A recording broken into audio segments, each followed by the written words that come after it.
नमस्कार दोस्तों, the education power channel पर आप लोगों का स्वागत है। दोस्तों, आज का यह वीडियो सभी विशिष्ट शिक्षकों के लिए बहुत महत्वपूर्ण है और सभी बीपीएससी शिक्षकों के लिए बहुत महत्वपूर्ण है। खास करके वैसे शिक्षक जो स्थानीय निकाय के रहते हुए बीपीएससी परीक्षा पास करने के बाद विद्यालय अध्यापक बने हैं या परीक्षा पास करने के बाद विशिष्ट शिक्षक बने हैं। जैसा कि आप सभी जानते हैं दोस्तों, कुछ दिन पहले बिहार विधानसभा में जो है विशिष्ट शिक्षकों का सेवा निरंतरता से संबंधित मामला जो है चर्चा में था और जो विधान शिक्षा समिति है इसके लिए एक कमेटी गठित किया गया था दोस्तों कि कमेटी जो रिपोर्ट देगी उसी के आधार पर विशिष्ट शिक्षकों को सेवा निरंतरता का लाभ मिलेगा या नहीं मिलेगा, यानी पूर्व की सेवा की गणना की जाएगी अथवा नहीं की जाएगी। एक कमेटी का गठन किया गया था दोस्तों और कमेटी ने विशिष्ट शिक्षकों को सेवा निरंतरता देने हेतु अनुशंसा कर दिया है और साथ ही जो विद्यालय अध्यापक बने हैं नियोजित शिक्षक से परीक्षा पास करने के बाद उनको भी जो है सेवा निरंतरता यानी पूर्व की सेवा की गणना करने का अनुशंसा किया गया है। आज के वीडियो में हम लोग सेवा निरंतरता से संबंधित चर्चा करेंगे और जब सेवा निरंतरता मिल जाएगा तो विशिष्ट शिक्षकों का वेतन कितना हो जाएगा उस पर भी चर्चा करेंगे।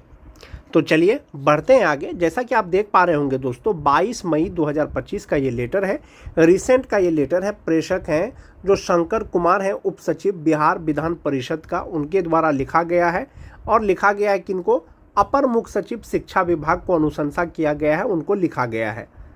विषय है दोस्तों शिक्षा समिति बिहार विधान परिषद द्वारा विभिन्न कोटि के शिक्षकों के संबंध में अनुशंसा किया गया है। क्या अनुशंसा किया गया है? उपर्युक्त विषय के संदर्भ में निर्देशानुसार मुझे सूचित करना है कि माननीय उपसभापति महोदय सह अध्यक्ष शिक्षा समिति बिहार विधान परिषद के कार्यालय कक्ष में दिनांक 8 अप्रैल 2025 को हुई बैठक में विम शर्तों उपरांत समिति द्वारा निम्नलिखित अनुशंसा की जाती है। यानी माननीय उपसभापति महोदय जो है तो उनका कार्यालय का जो दिनांक है दोस्तों 8 अप्रैल 2025 को जो कमेटी का गठन किया गया था और कमेटी ने अनुशंसा किया है। क्या अनुशंसा किया है? क नंबर, राज्य के विभिन्न विश्वविद्यालयों अंगीभूत महाविद्यालयों में विश्वविद्यालय चयन समिति की अनुशंसा पर नियुक्त वैसे अतिथि शिक्षक जिनकी अर्हता पात्रता योग्यता अस्थायी शिक्षक के समतुल्य है तथा उनकी नियुक्ति राज्य सरकार के आरक्षण के नियम के अनुरूप है, फिर भी 5-6 वर्षों से नियमित सेवा के बावजूद उन्हें कार्यमुक्त कर दिया गया है, ऐसे शिक्षकों को सेवा में पुनः लेते हुए उनकी उम्र सीमा भी अस्थायी शिक्षकों की भांति 65 वर्ष करने हेतु समिति अनुशंसा करती है। एक ये नंबर हो गया दोस्तों। दूसरा नंबर का जो अनुशंसा है वो है कि राज्य के उच्च माध्यमिक विद्यालय में पूर्व से कार्यरत वैसे अतिथि शिक्षकों की सेवा जिनकी अर्हता पात्रता योग्यता अस्थायी शिक्षक के समतुल्य है तथा जिनकी नियुक्ति राज्य सरकार के आरक्षण नियम के अनुसार है, ऐसे शिक्षकों को लगभग 5-6 वर्ष निरंतर सेवा के बाद सेवा समाप्त कर दी गई है। ऐसे शिक्षकों को पुनः सेवा में लेते हुए उनकी उम्र सीमा भी अस्थायी शिक्षकों की भांति 60 वर्ष करने हेतु समिति अनुशंसा करती है। जो घ नंबर का पॉइंट है दोस्तों, ये मोस्ट इंपोर्टेंट है बिहार के सभी शिक्षकों के लिए। राज्य के सभी कोटि के विद्यालयों में स्थानीय निकाय द्वारा नियुक्त शिक्षक, पुस्तकालय अध्यक्ष, विशिष्ट शिक्षक एवं स्थानीय निकाय से आए विद्यालय अध्यापक। ध्यान रहे दोस्तों, इसमें विशिष्ट शिक्षक की बात भी हो रही है और बीपीएससी शिक्षक की बात भी हो रही है जो स्थानीय निकाय के से जो है परीक्षा पास करने के बाद विशिष्ट शिक्षक या बीपीएससी शिक्षक बने हैं। उनकी पूर्व की सेवा के आलोक में सेवा निरंतरता का लाभ संवर्ग परिवर्तन के पश्चात उनके वेतन निर्धारण, वेतन विसंगति दूर करने के साथ बिहार शिक्षक नियोजन एवं सेवा शर्त नियमावली के तहत देय प्रोन्नति एवं अन्य देय सुविधा की अनुशंसा की जाती है।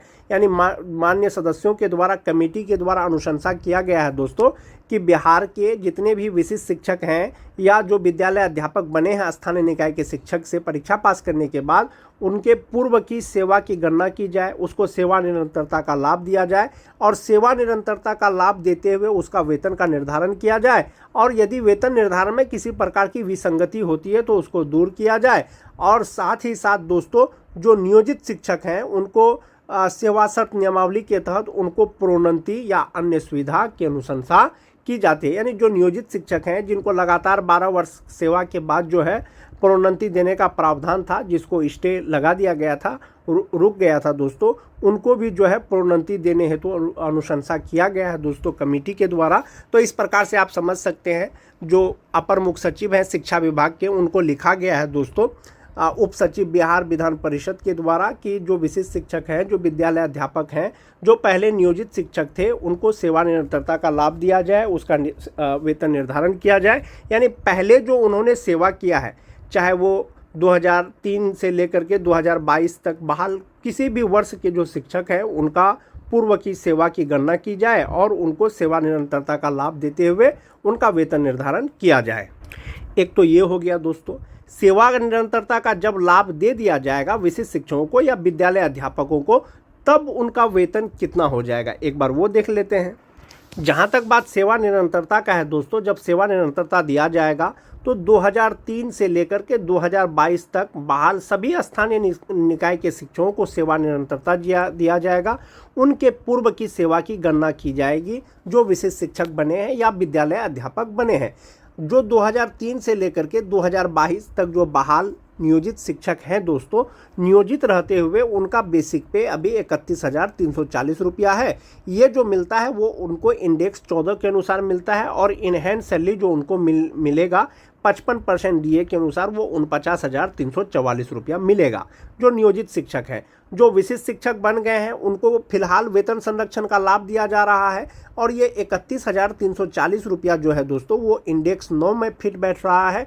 इसके अनुसार जो बेसिक पे है उसका वो 31,670 रुपया होता है, और इनहैंड सैलरी उनका होता है 46,734 रुपया 55% DA के अनुसार। यदि आने वाले समय में उनको सेवा निरंतरता का लाभ दे दिया जाएगा, चाहे वो सक्षमता 1 पास हो, चाहे वो सक्षमता 2 पास विशिष्ट शिक्षक हो, चाहे वो BPSC शिक्षक हो, जो स्थानीय निकाय के शिक्षक के रूप से जो परीक्षा दिए थे, चूँकि उनको यहाँ पर वेतन इंडेक्स 14 के अनुसार मिल रहा है, तो सेवा निरंतरता मिलने के बाद समस्थानिक इंडेक्स का लाभ दिया जाएगा। तो समस्थानिक इंडेक्स में इंडेक्स 14 के अनुसार जो बेसिक पे हो जाएगा दोस्तों, 2003 से लेकर के 2005 तक बहाल जो नियोजित शिक्षक हैं, जो विशिष्ट शिक्षक बने हैं, उनका बेसिक पे 36,710 रुपया हो जाएगा। इसमें DA 55%, HRA मेडिकल लगा करके जो ग्रॉस सैलरी होगा उनका वो 59,737 रुपया होगा, और इनहैंड सैलरी उनकी 54,017 रुपया हो जाएगी।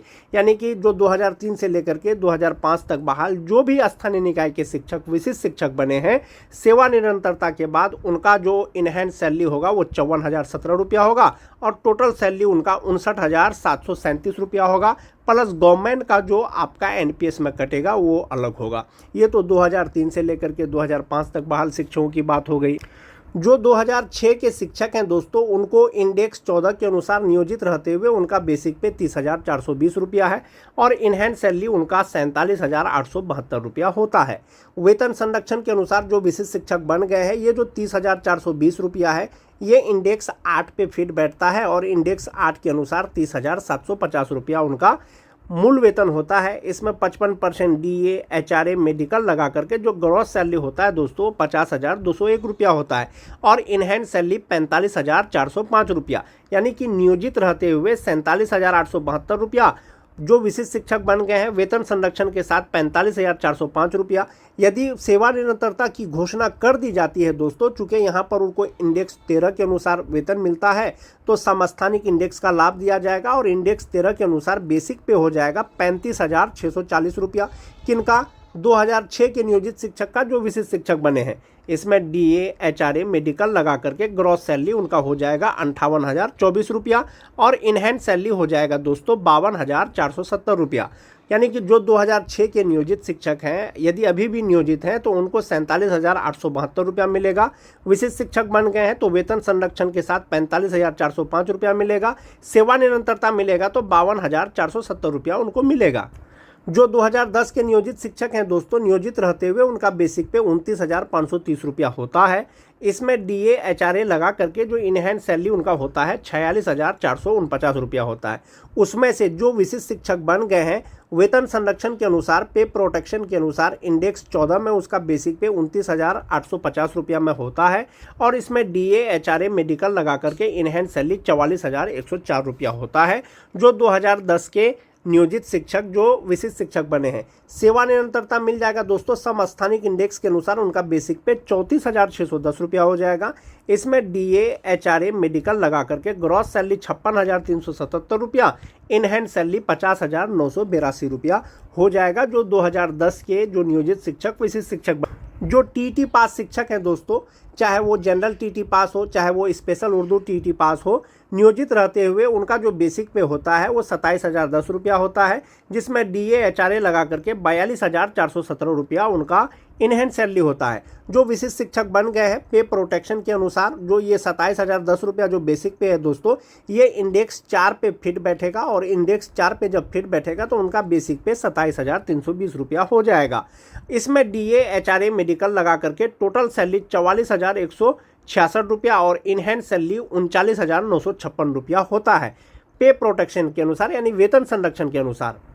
यदि सेवा निरंतरता मिलता है दोस्तों तो उनका बेसिक पे 33,600 रुपया हो जाएगा। इसमें DA HRA मेडिकल लगा करके ग्रॉस सैलरी 54,088 रुपया और इन हैंड सैलरी 48,917 रुपया हो जाएगा।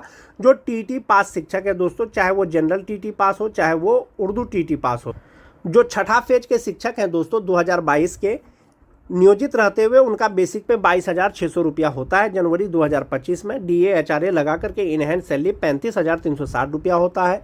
जबकि जो विशिष्ट शिक्षक बन गए हैं बेसिक पे उनका 25,000 से शुरू हो जाएगा। इसमें DA HRA मिला करके इन हैंड सैलरी उनका होगा 37,095 रुपया। यदि सेवा निरंतरता का लाभ दिया जाएगा दोस्तों तो ये इंडेक्स 3 में आएगा। चूंकि ये इंडेक्स 3 में है और ये इंडेक्स 3 के अनुसार जो बेसिक पे होगा उनका 26,520 रुपया होगा। 55% DA HRA मेडिकल लगा करके ग्रॉस सैलरी 43,432 रुपया, इन हैंड सैलरी 39,291 रुपया। ये जो विशिष्ट शिक्षक हैं दोस्तों, सभी विशिष्ट शिक्षक चाहे वो B.Ed किए हुए हो चाहे वो DLED किए हुए हो, छठा फेज के शिक्षक जो विशिष्ट शिक्षक बने हैं पे प्रोटेक्शन के अनुसार 37,095 रुपया इन हैंड सैलरी, वेतन संरक्षण के साथ समस्थानिक इंडेक्स को लेकर के 39,291 रुपया हो जाएगा। तो इस प्रकार से आप देख पा रहे होंगे दोस्तों, जो 2003 से लेकर के 2005 तक जो बहाल नियोजित शिक्षक हैं जो अभी भी नियोजित हैं, इन हैंड सैलरी 49,344 रुपया हो जाएगा। जो विशिष्ट शिक्षक बन गए हैं वेतन संरक्षण के अनुसार इन हैंड सैलरी 46,734 रुपया होगा और यदि सेवा निरंतरता मिलता है तो इन हैंड सैलरी उनका 54,017 रुपया हो जाएगा। किसी भी स्थिति में दोस्तों विशिष्ट शिक्षक बनने के बाद आपका वेतन नियोजित से कम नहीं होगा।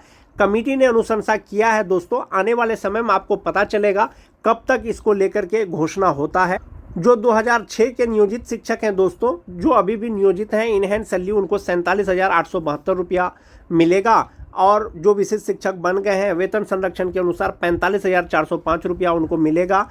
और यदि सेवा निरंतरता मिलता है दोस्तों इंडेक्स 13 के अनुसार उनको इन हैंड सैलरी 52,470 रुपया मिलेगा। वहीं पर बात कर लेते हैं जो TT पास शिक्षक हैं। जो TT पास शिक्षक हैं दोस्तों, नियोजित रहते हुए बेसिक पे 27,010 रुपया के हिसाब से इन हैंड सैलरी 42,417 रुपया होता है। और जो विशिष्ट शिक्षक बन गए हैं पे प्रोटेक्शन के अनुसार इन हैंड सैलरी 39,956 रुपया होता है।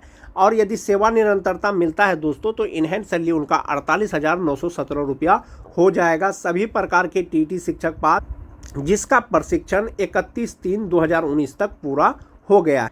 जो 2022 के छठा फेज के शिक्षक हैं दोस्तों, नियोजित रहते हुए 35,360 रुपया, पे प्रोटेक्शन के साथ विशिष्ट शिक्षक बनने के बाद 37,095 रुपया और सेवा निरंतरता मिलने के बाद 39,291 रुपया। तो इस प्रकार से दोस्तों आज के वीडियो में मैंने आपको कैलकुलेट करके बताया कि विशिष्ट शिक्षकों का जो सैलरी होगा सेवा निरंतरता मिलने के बाद 55% DA के साथ, नियोजित रहते हुए पे प्रोटेक्शन के साथ, सेवा निरंतरता के साथ कितना वेतन बनेगा। और कमेटी ने जो अनुशंसा किया है दोस्तों, वो आने वाले समय में आपको पता चलेगा विभाग क्या निर्णय लेती है इस पर। आज के वीडियो में दोस्तों बस इतना ही। वीडियो अच्छी लगे तो अपने दोस्तों में लाइक और शेयर जरूर कर दें। मिलते हैं एक नए वीडियो के साथ, तब तक के लिए धन्यवाद।